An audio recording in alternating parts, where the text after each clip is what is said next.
You're watching Public Affairs. Berkowitz is my name and politics is our game, and we will be doing politics this evening because we have as our guest State Senator Kirk Dillard, who knows a lot about politics, a lot about public policy.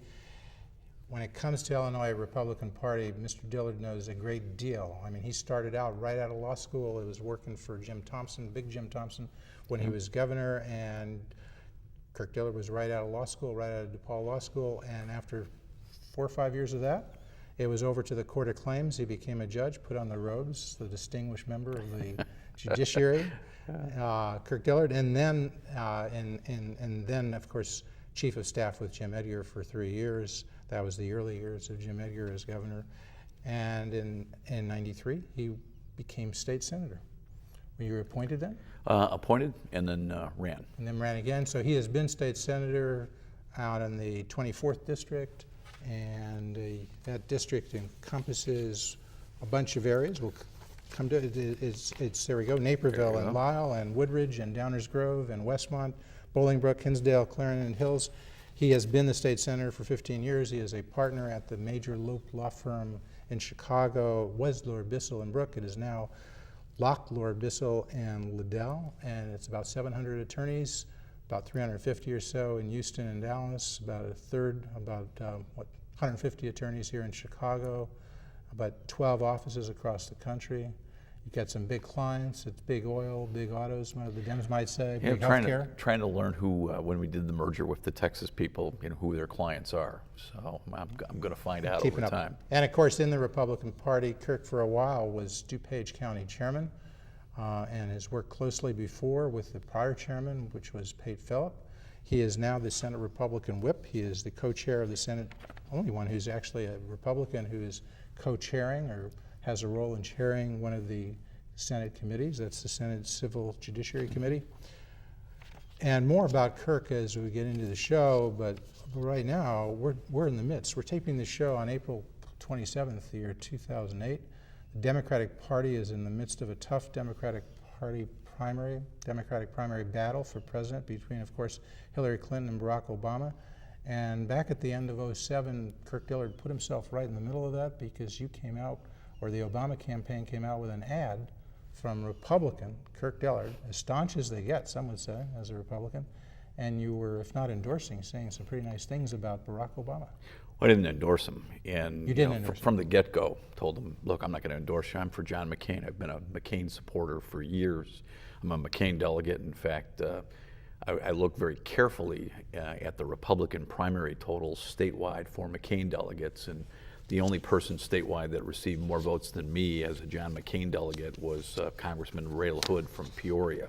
So I was looking to see what was the reaction of the Republican primary voters to, my 12-second cameo appearance in a Barack Obama ad. And really all, Jeff, that I attest to is that Senator Obama, while he was in Springfield, reached across the aisle.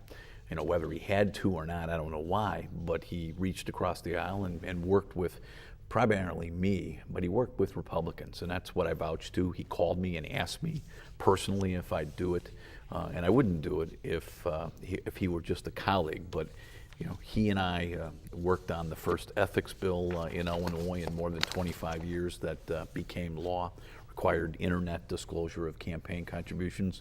We worked very closely, long hours, on rewriting Illinois' broken death penalty system, or death penalty law. You know what, Senator, I worked with him closely, so that's why I did the ad. Your colleague, former colleague, State Senator C. Rauschenberger, also a Republican for Right. many years and still a Republican. He takes a rather different view. He has said, he said Barack Obama was Emil Jones' show pony. He was Barack Obama as Emil Jones for 8 years in a better looking suit. And he said, that ethics legislation is nothing. He said nobody's ever been prosecuted under that at all. Well, it's primarily because it works, because people follow the law now. And that ethics law, requiring disclosure on the internet of anything spent or taken in, $150 or more, available 24 hours a day, has won national awards. And one of the reasons nobody's been prosecuted under this is because for the first time there's a template of which legislators and elected officials in Illinois have to follow the law. And but Steve's got, it's a nice line. There's some very big truth to Senator Obama is in fact he Emil argues, Jones' when I said that to him, I creation. said maybe it's working, maybe that's why. And he says, but look at all the indictments coming out of the U.S. Attorney's Office, first of Republican George Ryan being indicted, now doing time, and then a bunch of Democrats, or will be, well, there are some Democrats already. Stu Levine, we could mention, Aliata, so forth, okay? Right. But the bottom line is the law has worked well. And, it is without a doubt, I think, the best disclosure law, and the death penalty statute. Barack and I had to work on that together. So, Steve, with all due respect to Steve, he primarily did budget things, and he probably didn't work substantively with Senator Obama as much as some of us did. But he says that was the Chicago Tribune that did that production, and then with the Senate staffers. In fact, he says, in a sense, he was trying to be maybe bipartisan in his criticism, because he said Barack Obama was Emil Jones' show pony, and you were Pate Phillips' show pony, and he said Emil and Pate kind of just handed that legislation to you and Barack. You guys got all the glory. The Tribune did all the work. Right. And they were. That's Rauschenberger's And version. they weren't in conference rooms at 1 o'clock in the morning with the late Paul Simon or Mike Lawrence, Governor Edgar's former press secretary. And every Monday morning in the cold dead of winter at 7 a.m., Senator Obama and I met with police officers and former Attorney General Jim Ryan. So, when I was freezing my tail off coming in the Eisenhower week after week after week to rewrite the death penalty statute or work on racial profiling statutes, I don't think that I was just handed anything. So you're I think proud there's of that. a lot of work. You're proud absolutely. of that. You don't back off at all. Not at all. You spend a lot of time, as you say, you're at a major law firm, and you spend a little bit of your time there and most of your time down in Springfield, is that right? I bet you the Senate's most of my life, which If is you're not fine. in Springfield, you're spending time on those matters somewhere else. Correct. But and again, Rauschenberger says, Obama was really never interested in the state Senate. He never said that about you. He didn't make that criticism about Right. you. But Well, I think that's he right, says Jeff. Obama was just interested in using the state Senate to get somewhere else. I think that's Is right. Is that fair? Yeah, absolutely. When you And show yet you up, did an ad though for Barack. I did an ad because I'm proud of the work he and I did together with us. I think it's very important that you tell the truth, especially about a gentleman who is probably the first African American that really has a shot at being the president of the United States.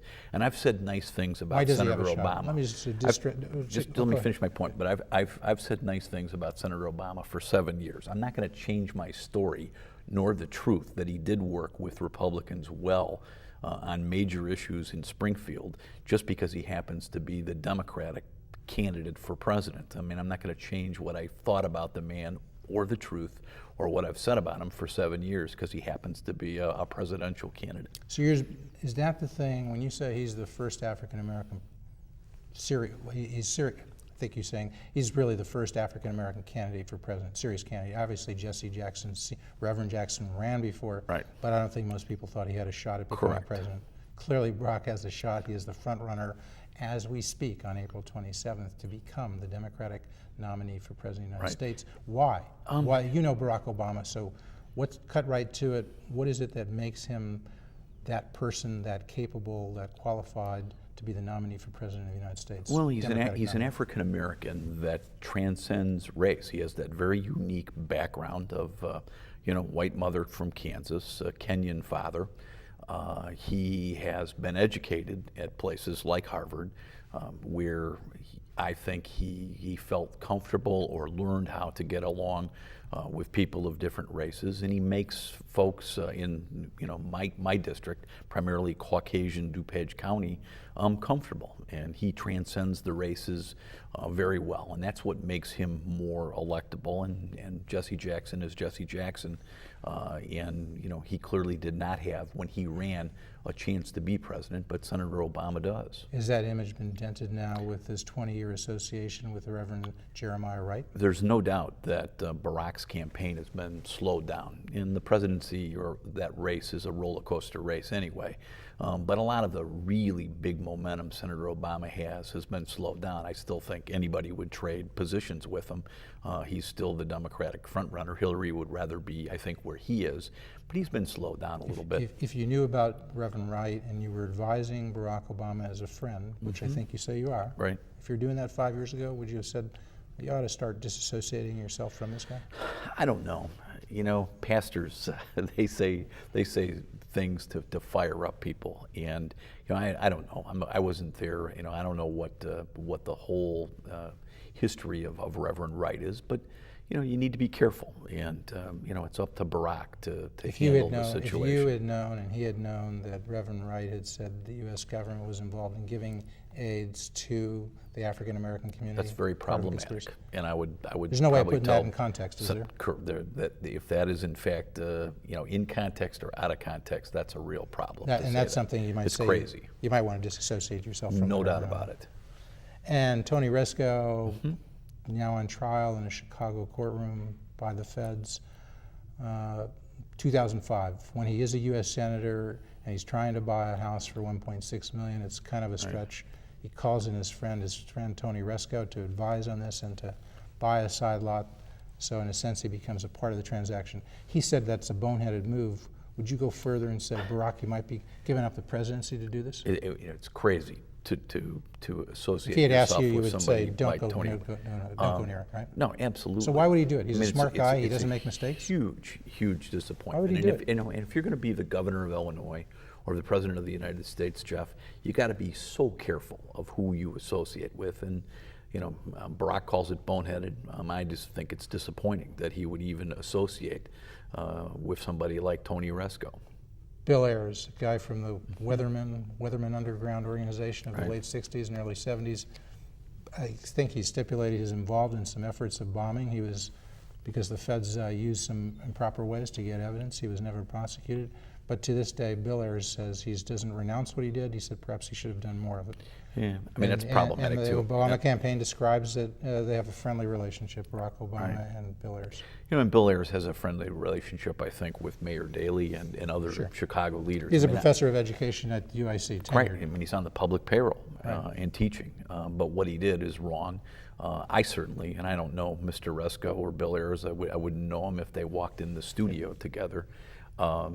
Really problematic stuff, and that's why the public needs to ask hard questions, and that's why you have a bruising presidential campaign, is to flush this stuff out. Notwithstanding all that, you don't regret for a minute that you did that ad for Barack Obama? Not really. I mean, he was a friend. I'm proud of what we did together. He clearly knew going in that I was for John McCain, although that was 19 months ago. My guess is he thought John McCain was probably not going to be our nominee.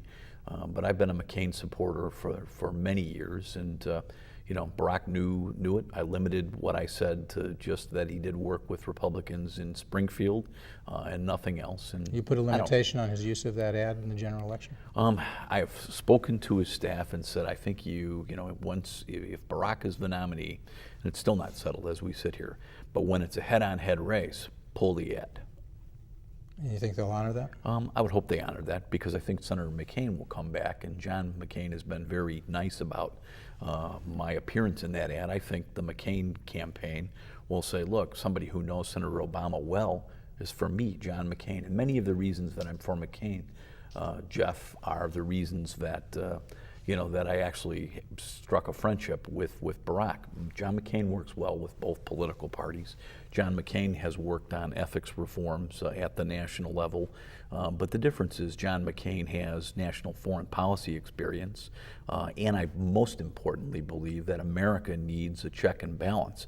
whether it's Mitt Romney or Mike Huckabee or John McCain, the Republicans are a good balance, a needed check and balance on Nancy Pelosi and a Democrat Congress. So there's many reasons why I'm for John McCain. The conservative base, as you know, the national conservative base in the Republican Party is concerned about John McCain. For some of the things you seem to suggest as a plus, they say it's a minus. McCain-Feingold, they think his campaign finance reform is inconsistent with the First Amendment. They're very opposed to him on that. And I agree with that. They question him on his, he did not support the Bush tax cuts in 01 and 03. He now says he does, but so it would be a tax increase, but so they're concerned about that. The base is concerned about his stance on immigration, his closeness with Ted Kennedy, McCain-Kennedy on comprehensive immigration reform. Immigration, campaign finance, tax cuts. You still unabashedly, unequivocally support McCain, notwithstanding the, or do you have those concerns, or is it a plus for you? Well, in a general election, I think on those issues, it's a plus. I have real problems with McCain-Feingold's and that law and the workings of it. But the bottom line is, I think John McCain is an ethical senator. He's different than basically any other United States senator. On immigration, that's a national issue. Did you like comprehensive immigration reform, or do you have problems with him on that? I probably have some issues with him on that. Tax cuts, you would have favored those Bush tax cuts? Absolutely, I'd be for the Bush tax cuts. So you got some problems with McCain on that? But he's for him now. Okay, now going over to the Illinois Republican Party. Some would say it's just a complete mess. No message, no principles, no leadership, no office. None of the statewide offices are held by the Republicans. You got this in the state Senate, it's 37-22, Democratic margin over the Republicans, veto-proof in a sense. Right. And on the Democratic side, 67-51. You're losing people. Paul Freilich went over to the other side, the dark side, some would say. Long-standing, he would say Reagan Republican. He became a Democrat last year. Yeah, that's really problematic. And 14 in the congressional district, even though it was a blue state, the Republicans had a majority of the congressional districts, 10-9. It's now flipped, right? It's now 10-9, or is it 10-9 or 11-8? I can't remember. Yeah, I think it's 10-9. 10-9. But don't quote me. But the Democrats now have that, even with Foster taking it away. Okay. Actually, I think it's now 11-8. Okay, it may be with 11-8. Foster. With Foster, right. And so they've taken, the Democrats have taken the 8th, which you held for 35 years or longer with Phil Crane, replaced that with Melissa Bean. They've taken now they've taken Speaker Hastert's former district, the 14th, replaced that with Bill Foster. So as you say, it's 11-8. Right. So is there any chance that the Republican Party can be revived? Absolutely, and I think we need to have our own ideas, and we do have our own ideas. Clearly, the Democrats are helping us. I mean, I think the Rod Blagojevich meltdown and just the total breakdown of civility and governance in Springfield, it's all Democrat-controlled in Springfield, helps us. But the Republican Party has to have some ideas of its own. The Senate Republicans, of which I'm a member of that caucus, outlined an economic stimulus You're the package. Senate whip as we talk. That's correct. being worked out. You may not be the Senate whip so long, but you are as of April 27th. And the proud member of the Senate Republican caucus. We have our own capital plan. So what's the message? What's the message of the Republican We want to get rid Party? of the state sales tax on gas. The message is we can certainly govern better. But the big theme message that the Republicans need to put out to regain their strength in Illinois, what's that message? We are the ethical party. We are the party that can create, I think, some type of economic stimulus. We rate 48th in economic development since the Democrats took over in Springfield. We're the party for better jobs, for better education. We're certainly, I think, the cleaner party. George Ryan didn't run again for governor. He was not our candidate for governor. Partly because of the corruption surrounding, partly because he changed his views on so many things he couldn't have won the primary, right? The difference is, though, Jeff, when we have someone that's a problem in our party, that's an elected official, I think we purge him. What about Bob Kjellander? Is he a problem, and has he been purged? Kjellander's not a statewide elected official. He's a National Republican committeeman. And I think if Bob were to be elected statewide, it would have been much easier to force him out. The State Central Committee. Right. I mean, that's State Central Committee, right? And I think it's ultimately the precinct committeeman statewide. Well, they elected but it's State pretty Central pro Committee forma, members, right? I mean, it's pretty pro forma how it's done. But what's the problem with Kjellander? Would you like to see him gone? He's got to go. Would you have liked to see him gone a long time ago? Probably. What did he do wrong? The problem is perception, and I'm not sure he did anything legally wrong. But when you're there as the Republican National Committeeman, that's a big job, and you're playing footsies with the Democrats. It's a real perception problem. Does he epitomize the Illinois Combine? He and Bill Cellini? I read John Cass, where that combine. Do you like John Cass? I do like John Cass. Does he get it right? Every now and then, yeah. I mean, I think generally John Cass characterizes what goes on in the spoils of politics pretty well. But you do need cooperation between the elected governmental officials. I mean, Bob Kjellander, my county chairman of DuPage County, cooperating with Mayor Daley for Western Access for O'Hare Airport. You need that kind of regional cooperation. Where you don't need the combine is where insiders make money off of one another. Are you an insider? I am not an insider. So you're not an insider making money? Oh, I am not an insider. You're making money, but it's making you can. I just went to the ATM machine. You can see the balance in my checkbook. I can guarantee you I'm not an insider making money. Deal with some of your critics here. Senator Lawson, Chris Lawson. Okay. Is he a critic of yours? You guys get along? You're in the state Senate? I vote very much like Chris Lawson. You've almost been there the same amount of time. And I think if you looked at my voting record and Chris Lawson's voting record, we're both pro-life. We're generally pro-gun, or defenders of the Second Amendment. I might from time to time be for things like criminal background checks and those kinds of things. But Chris and I philosophically tend to be aligned. We're aligned on immigration votes together, Lawson and I. And yet you remember back in 2003, 2004, when that Rod Blagojevich did his first pension bond, some would say scheme, he said program, $10 billion program. Right, one of the good things that Blagojevich has ever done. You supported it, but what Lawson says, the Republican caucus at that time was 32-27. And it was close. The Democrats needed 4 votes, and they got them. And he said the caucus said they weren't going to divide on this. The caucus agreed this was not a good idea. You might have differed. And he says that those 4 who turned and gave Blagojevich the votes he needed, he said that was like knifing the caucus in the back. Well, so he didn't quite say you did it, but he came as close as you can come without saying that. You read that. You know about that, right? Nobody was locked into that vote. That vote made great sense. It has saved the state of Illinois billions of dollars. It's probably the best management move the Blagojevich administration they issued ever bonds. did. And Jeff, every statewide business group was for that plan. The manufacturers, the state chamber, little business, every statewide business group was for that pension bonding plan. And it's like refinancing your home.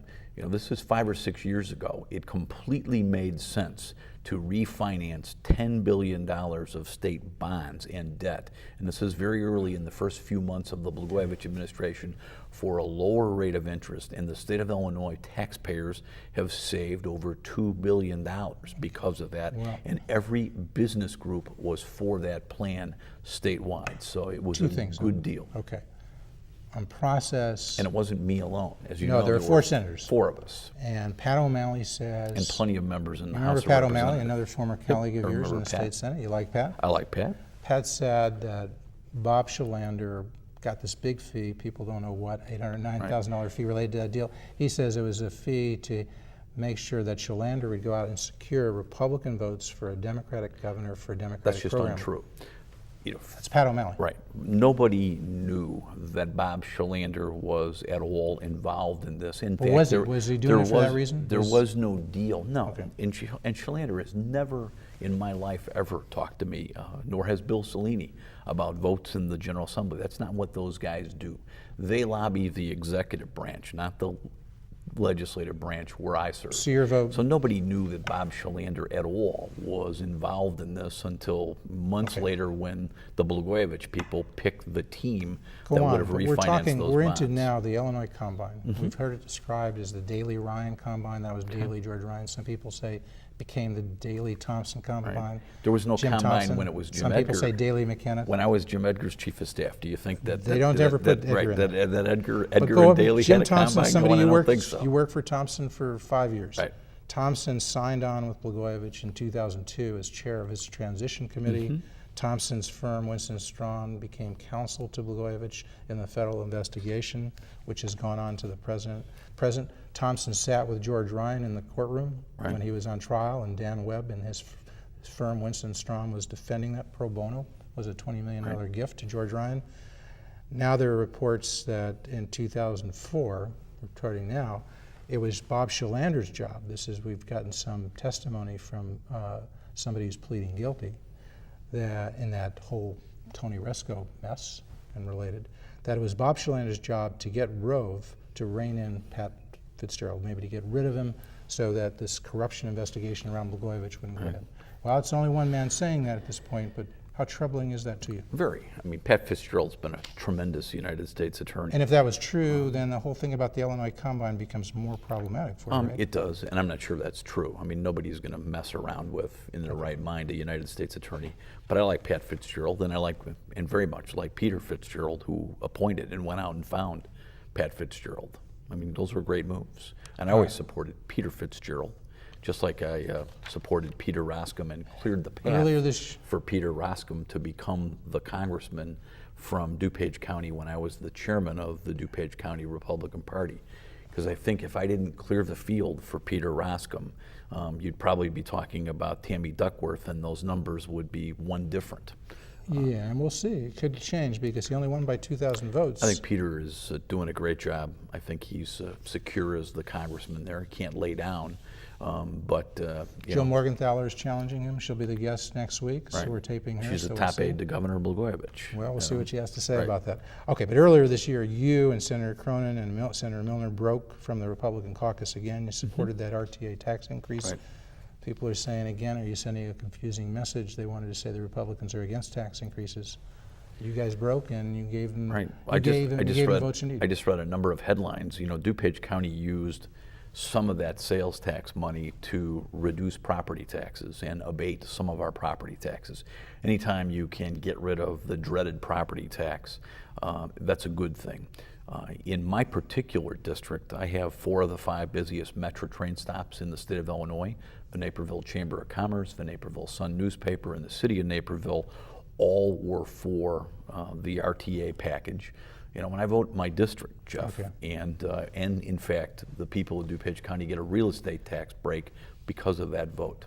Well, we're going to continue to speak as the credits roll. I very much want to thank our guest, State Senator Kirk Dillard, who's been a good sport, answering some tough questions. Time flies. We hope you can come back because we're not going to get time to go into the substantive issues as to what you folks deal with, the budget deficit. Have me back anytime. The budget, the operating budget, capital budget, we'll get to that next time. But just finish out this. John Cox, you know John Cox, Republican, now moving toward California, ran for president in the Republican primary. He says there is no better place than Illinois to examine the intersections of money and politics, talking about the Illinois Combine as he sees it. He says Andy McKenna Jr. is the state GOP chairman. His father is chairman of McDonald's. That's Andy McKenna Sr. Andy McKenna Sr. owns a big chunk of the Chicago Bears. The Bears depend on Mayor Daley for the lease of Soldier Field. Cox says you never see a Burger King, you never see a Wendy's at O'Hare. Why? Because McDonald's has a franchise there. It goes to McKenna Sr. This is what Cox is saying. It's a good thing that I passed that ethics law so that you and Professor Redfield from the U of I can have 24-hour access to where all the money goes. It lets you follow the money trail. John Cox is asking great questions there. Yeah, he says McKenna Sr. or his buddies are going to be a part of the group that buys the Cubs. That's what John Cox says. The state is in the line to buy Wrigley Field. This is all benefits the McKenna family. This is what John Cox is saying. Junior's not going to go against Senior. McKenna Jr. says Cox. So, you know, is this why, I think what Cox would be saying, is this why Andy Jr. is not going after Mayor Daley on corruption in the city? Because we never really heard that. Wouldn't that be, and that's what Cass says. Cass says you guys can't, the Republicans can't go after corruption because you're sort of tied in with the Combine. What's your response? You know, I don't want to get into